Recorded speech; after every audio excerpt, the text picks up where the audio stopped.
నువ్వు నూరుతున్నప్పుడు బయట తోటి చెమట నువ్వు తుడుచుకున్నప్పుడు దండాన నీ సొక్కారేస్తున్నప్పుడు నీ ఒంటి వాసన తెగ గుర్తొచ్చినప్పుడు రెండు చేతులెత్తి చుట్టు ముడిసినప్పుడు జండు కత్తుకొని పడుకున్నప్పుడు అలసిపోయి నువ్వు ఆవలించినప్పుడు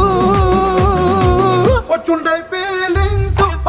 ఫీలింగ్స్ వచ్చి వచ్చి చంపేస్తా